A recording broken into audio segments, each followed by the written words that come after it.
যখন আমার এই এপিসোডটা আপনারা দেখেছেন তখন নির্বাচনের ফলাফল পাইয়া গেছেন মনে হয় সবাই। বিএনপি যা প্রেডিক্ট করেছিল তাই সম্ভবত পাইছে 200-র বেশি সিট, কোথায় যেন দেখলাম 208টা। বিএনপি সরকার গঠন করবে।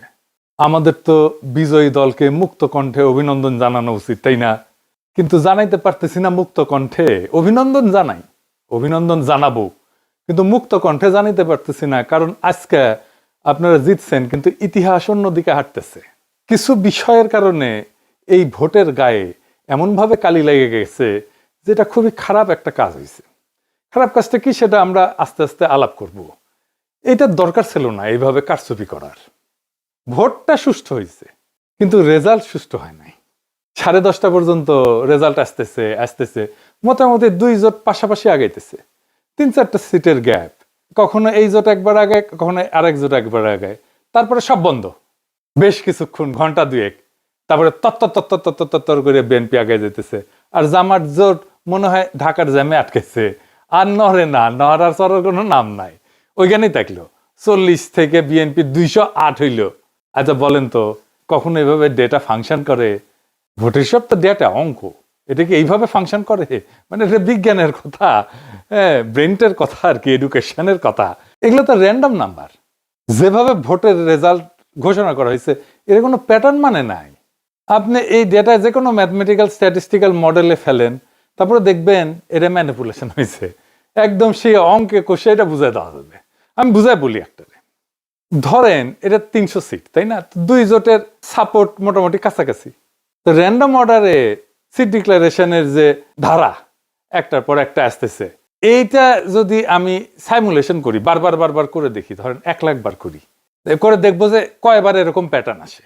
প্যাটার্নটা কিরকম? যে 10:30 পর্যন্ত নেক টু নেক ফাইট চলতেছে, তারপরে টোটাল ফ্রিজ একদিকে, আর একদিকে ম্যাসিভ অ্যাক্সেলারেশন, দাম করে উঠে গেছে উপরে। এটা সম্ভাব্যতা কত? এটা সম্ভাব্যতা যদি 0-এর কাছাকাছি হয় তাইলে এটা কারচুপি। আমি অঙ্কটা করেছি, হ্যাঁ, অঙ্ক করলে, হ্যাঁ, আমাদের বাংলার মার্টিন লুথার কিং অঙ্ক ভয় পায়, তো আমি করেছি, যদিও আমি স্ট্যাটিস্টিশিয়ান না। তাইলে এইটা হওয়ার সম্ভাবনা 0। মানে 1,90,000 বিলিয়ন কোটি বার যদি আপনি এটা করেন তাহলে একবার আপনি এটার চান্স আছে। মানে বুঝেছেন তো এডিটর সাহেব, লিখে দেন 1,90,000 বিলিয়ন কোটি বার আপনি যদি এটা সাইমুলেট করেন, প্রায় অসীম সংখ্যায়, তাহলে একবার এটা হওয়ার সম্ভাবনা আছে। এই এই এই নির্বাচনে যেটা হয়েছে, কি রেকর্ড দেখেছেন, গিনেস বুকে ঠাঁই পাবে বিএনপি দল হিসেবে। এবং তাদের বুদ্ধিজীবীরা এইরকম আসন সংখ্যার কথাই কিন্তু বলছে, 200-র বেশি পাবে বলছে না? বলছে জামাত এনসিপি 80টার মতো পাবে, তাই হয়েছে। আমার প্রশ্ন হইতেছে এত নিখুঁত প্রেডিকশন কেমনে করলো? তার মানে আগে থেকে সাজানো ছিল, তাই না? আচ্ছা, এই যে 208টা সিট যে পেল, এইরকম আওয়াজ কি বিএনপি ছিল যে 208টা সিট পাবে? ইলেকশনে মাঠে ছিল, বরং উল্টাটা ছিল। এই লেভেলে জিততে হইলে তো একটা ইস্যু লাগে রে ভাই, বড় ইস্যু লাগে, যে ইস্যুতে সারা দেশ র্যালি করবে। 2008 সালে ইস্যু ছিল বিএনপির দুর্নীতি, সেজন্য আওয়ামী লীগ জিতেছিল, এরকম জিতেছিল। 70-এর নির্বাচনে ছিল স্বায়ত্তশাসন, এজন্য মুজিব জিতেছিল। এইবার কি ছিল? Family card. মানে মানুষ পাগল হইয়া ফ্যামিলি কার্ডের জন্য ছাপ্পর ফাইরা ভোট দিছে।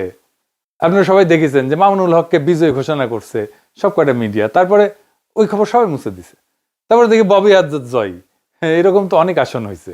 এমনকি তারেক রহমানের আসন হয়েছে, 3,500-এর ব্যবধান ছিল, 17টা কেন্দ্র বাকি ছিল গোনা, তারেক রহমানকে বিজয়ী ঘোষণা করে দিছে। তারেক রহমানের প্রতিদ্বন্দ্বী লিখছে, এটা আমি স্ক্রিনশট নিয়ে রাখছি। ওই সময় খুলনাতে মিয়া গোলাম পারোয়ার কত ভোটে হাঁটছে জানেন? 2,000 ভোটে মাত্র। শুধু জামাত 5,000-এর কম ভোটে হাঁটছে এরকম আসনের সংখ্যা কত জানেন? 53টা। মূলত এই 53টা আসনে কারচুপি করে হারানো হয়েছে জামাতকে। কেউ কেউ বলে এটা 70টা। জামাত তাইলে প্রকৃতপক্ষে আসনগুলোতে জিতছে, কিন্তু ডিপ স্টেট সংখ্যা কমায় কয়টা দিতেছে? 70টা না কয়টা যেন দিতেছে, খয়রাতি। এটা তো বিএনপির শক্তি না, এটা ডিপ স্টেট, আওয়ামী লীগ আর প্রশাসনের শক্তি। তার উপরে ভর করে তারেক রহমান দেশ চালাবে। কেমন চালাবে বুঝেন? আমাদের প্রতিপক্ষ তো বিএনপি না, আমাদের প্রতিপক্ষ BNP plus Awami League plus deep state plus India.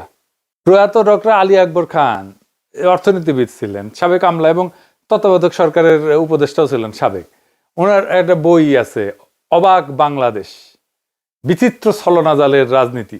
ওইটাই উনি লিখছেন যে কিভাবে নির্বাচনের ফল বদলায় দেওয়া হয়। উনি লিখেছেন কারচুপি হয় ভোট গণনার পর্যায়ে এবং ফলাফল ঘোষণার ঠিক আগের মুহূর্তে। বুঝেছাও একই জিনিস ঘটেছে না? অধিকাংশ ক্ষেত্রে দেখা যায় ভোট গ্রহণ শেষ হওয়ার পর যখন গণনা শুরু হয় তখন বিরোধী দলের পোলিং এজেন্টদের ভয়ভীতি দেখায় বা প্রশাসনের সহায়তায় কেন্দ্র থেকে বের করে দেওয়া হয়েছে না? বের করে কুমিল্লা ৮ বরুড়ার একটি সমস্যা আমরা তুলে ধরেছি। সেখানে আজকে বিশেষভাবে ভোট শুরু হওয়ার কিছুক্ষণ পর থেকেই আমাদের ৩০টা সেন্টারের এজেন্ট থেকে তারা বের করে দেয়। রিটার্নিং অফিসারের পক্ষ থেকে দেই দিচ্ছি করে এবং পদক্ষেপ নিচ্ছি করে কথা বললেও কোনো পদক্ষেপ তিনি কার্যকর করতে পারেন নাই। এখন পটুয়াখালী মির্জাগঞ্জ এরকম সমস্যা আছে। আপনারা শরীয়তপুরেও একটি সমস্যা আছে, সেখানে বিভিন্ন আসনে সমস্যা তৈরি করেছে তারা। গোপালপুরের অধিকাংশ কেন্দ্রে এজেন্ট বের করে দিয়েছে, এরকম তথ্য আমাদের কাছে এসছে। পোলিং এজেন্টদের অনুপস্থিতিতে যখন ভোট গণনা করা হয় তখন আসল জনমত প্রতিফলিত হওয়া কঠিন হয়ে পড়ে। উনি লিখেছেন যে রিটার্নিং অফিসারের কার্যালয়ে, মানে যে ডিসি আর কি, সে রিটার্নিং অফিসার হয়। রিটার্নিং অফিসারের কার্যালয়ে ফলাফল পাঠানোর আগে যে সংকলন তৈরি করা হয় সেখানেই বড় ধরনের কারিগরি করা হয়। ফলে দিনের বেলায় দৃশ্যত শান্ত নির্বাচনও রাতের ফলাফল ঘোষণার সময় সম্পূর্ণ বদলে যেতে পারে। দেখেছেন, একই কথা কয়ে গেছে গুরুজন। হ্যাঁ, কি চমৎকার কয়ে গেছে। এটাই ফলো করেছে আর কি, বুঝিছাও? এটাই জানে আমাদের অ্যাডমিনিস্ট্রেশন, এটাই জানে আমাদের প্রশাসন, এটাই জানে আমাদের ডিপ স্টেট। এই কাজই করে। এই নির্বাচনের ফলাফল একটা ইন্টারেস্টিং জিনিস দেখায়। আমরা গলে জাতীয় পার্টিকে ওয়াইপ আউট করে দিছি। রংপুর ছিল জাতীয় পার্টির দুর্গ। আওয়ামী লীগ বিএনপি ৩৫ বছর ধরে চিত ধরাইতে পারেনি সেই দুর্গতে। আমরা এটা ফ্ল্যাট করে দিছি। আমরাই করছি, বিএনপি করে নাই। রংপুরে বিএনপি আওয়ামী লীগ কিচ্ছু করতে পারে নাই। সেখানে যে এনসিপি জামাত তাদের হারায় দিল, সেই এনসিপি জামাত দুর্বল না যে সারা দেশে হারিয়ে গেল। এই চিত্রটা, রংপুরের চিত্রই সারা দেশে হওয়ার কথা ছিল, হইল না। ডিপ স্টেট হইতে দিল না। এটা আসলে করার দরকার ছিল না। এই আকামটা করার দরকার ছিল না। ভোট খুবই সেন্সিটিভ জিনিস। মুজিব ১৯৭৩-এ এই কিসিমের একটা নির্বাচন করে গাড্ডায় পড়েছিল। হাসিনা নির্বাচন না দিয়া এরকম কিসিমের নির্বাচন করে গাড্ডায় পড়েছিল। কাশ্মীর একটা নির্বাচনের ফল মানে নাই, এই জন্য অগ্নিগর্ভ হয়ে আছে কাশ্মীর না কতদিন থেকে। কি অবস্থা এখানে, এখনো শান্ত হয় নাই। আবারও বাংলাদেশে এই কাজ করা লাগলো। এ তো লজ্জা হয়ে থাকবে, শুধু লজ্জা না, একটা বিপদ হয়ে থাকবে। এই কালি গা থেকে যাবে না বিএনপির। এবং যারা ইঞ্জিনিয়ারিং করছে, যারা, তাদের এটা কাফারা দিতে হবে। এই জন্যে যে জামাত এনসিপি তো কম ভোট পায় নাই। হিসাব করে দেখেন পার্সেন্টেজে এই লোকগুলোর উপেক্ষা করবেন কিভাবে? আপনি জিতলে অসুবিধা নাই, জিতেন, ভোট নিয়ে যেতেন। যতগুলো সিট জনগণ দেয় সে কয়টা নিয়ে খুশি থাকেন না। আপনার অ্যাবসলিউট মেজরিটি লাগবে। লিসে হাউস তাই লিসে। উইনস্টন চার্চিল দ্বিতীয় বিশ্বযুদ্ধের সময় বিশাল বড় নেতা ছিল, তার প্যারালাল কেউ ছিল না। ব্রিটিশ মিডিয়ার সে একজন প্রিয় পাত্র ছিল আর কি। সেখানে যাইতো, সব জায়গায় মিডিয়া তাকে ছুটে যেত। মারাত্মক হাইপ তার, যেখানে যায় বিশাল সভা করে। তার মতো প্রোফাইল কারো নাই। সে দ্বিতীয় বিশ্বযুদ্ধের বিজয়ের নেতা। সেই যুদ্ধ শেষ হওয়ার পর এই নির্বাচন দেওয়া হয়েছে, গোহারা হারছে লেবার পার্টির কাছে। তাকে নিয়ে হওয়া হাইপ কই ভ্যানিশ হইল। আবার কিন্তু সে ঠিকই ৫ বছর পরে নির্বাচনে জিতেছে। পাবলিকের মনে এরকম। চার্চিল যদি একটা বিশ্বযুদ্ধ জেতার পরে হারতে পারে, সেই তুলনায় আমরা কিছুই না। হারিছি, আমরা তো স্বীকার করি হারিছি। আমরা বিরোধী দল, অপোজিশন, কিন্তু আমরা রেসপন্সিবল অপোজিশন হইতে চাই। সামনের বার জিততে হবে।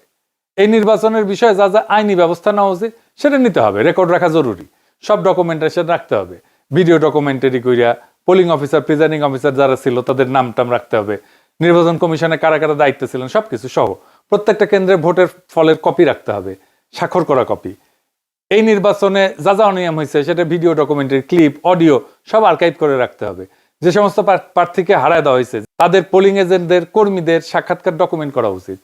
তারপর নির্বাচনের ক্যাম্পেইন করার সময় নারীদের উপরে যে হামলা করছে বিএনপি, সেগুলো ডকুমেন্টেশন থাকা উচিত।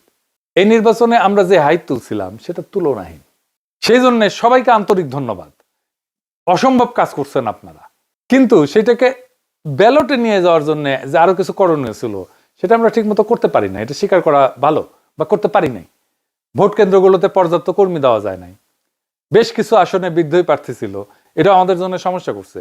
কোনো মিডিয়া নাই আমাদের সাথে, কেউ আমাদের কথা বলে না, লিখে না। ইলেকশন ক্যাম্পেইনে ইন্ডিয়া ইস্যু যেভাবে আসা দরকার ছিল সেভাবে আসে নাই। আমি জানি না কেন ওনারা আনেন না। ইন্ডিয়ারে অখুশি করবেন কিনা, ইন্ডিয়া যদি অখুশি হয়ে যায় সেটা ভেবে যদি না বলে থাকেন তাহলে তাদের বিপদ।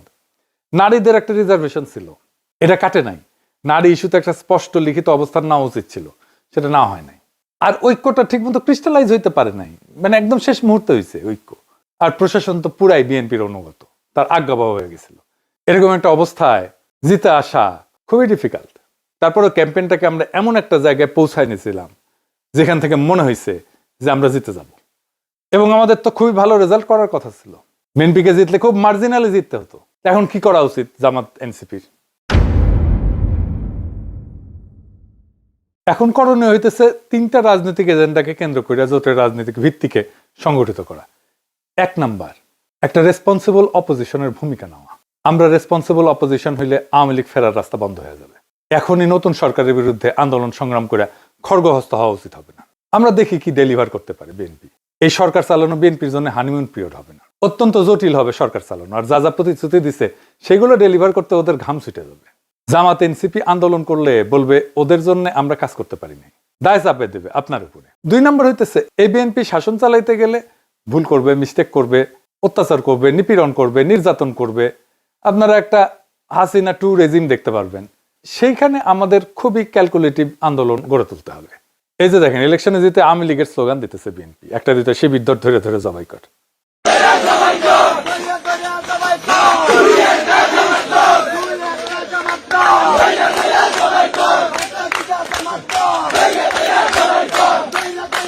বিজয়ের উল্লাস চলতেছে দুবাই স্কুল। শুনেছেন? শুধু তাই না, আজকে শিবির নেতাদের বাসায় হামলা করতেছে।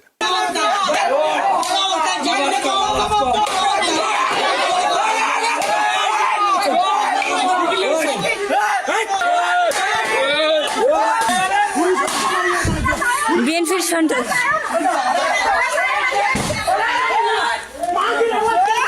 বিএনপির সন্ত্রাস সকল। আপনার একটা আওয়ামী শাসন দেখবেন, লিগে রাখতে পারেন। আমরা আবার আগের সেই জায়গায় ফিরে গেলাম, 2008 সালে ফিরে গেলাম।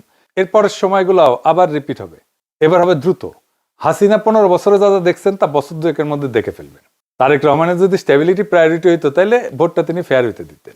মানুষ একটা পরিবর্তন চাইছিল, তিনি পরিবর্তনটা ঠেকাই দিলেন। এভাবে আদৌ পরিবর্তনকে ঠেকায় রাখা যায় না। আর 3 নাম্বার স্ট্র্যাটেজি হইতেছে আজকে যেই শক্তি জামাত আর এনসিপির পিছনে দাঁড়াইছে সেই শক্তিকে সংহত কইরা পরের নির্বাচনের জন্য আজ থেকে প্রস্তুতি নেওয়া উচিত। এই নির্বাচন কিন্তু দেখাই দিল যে বাংলাদেশ এখনো গণতান্ত্রিক পরিপক্কতায় পৌঁছায়নি, কিন্তু এই ভোট প্রমাণ করলো একটা বিকল্প শক্তি উঠে এসছে। এই শক্তিকে আর থামানো যাবে না। আর বিএনপি যেহেতু আওয়ামী লীগ আর হাসিনার দেখানো পথেই যাইতেছে, তাই সে হাসিনার অন্তিম যে লক্ষ্য সেটার দিকেই যাবে। এটাই ইতিহাসের শিক্ষা। তবু আপনাদের জন্য শুভকামনা। আমরা লক্ষ্যে অবিচল থেকে আগায় যাব, জনগণকে সাথে নিয়ে যে আজাদির কাফেলা আমরা শুরু করছি তার সাথেই যাব। দেখা হবে রাজপথে, দেখা হবে লড়াইয়ের মাঠে, দেখা হবে আবারও আগামী নির্বাচনে। আমরা আরো শক্তিশালী হয়ে আপনাদের সামনে আসব। ইনকিলাব জিন্দাবাদ।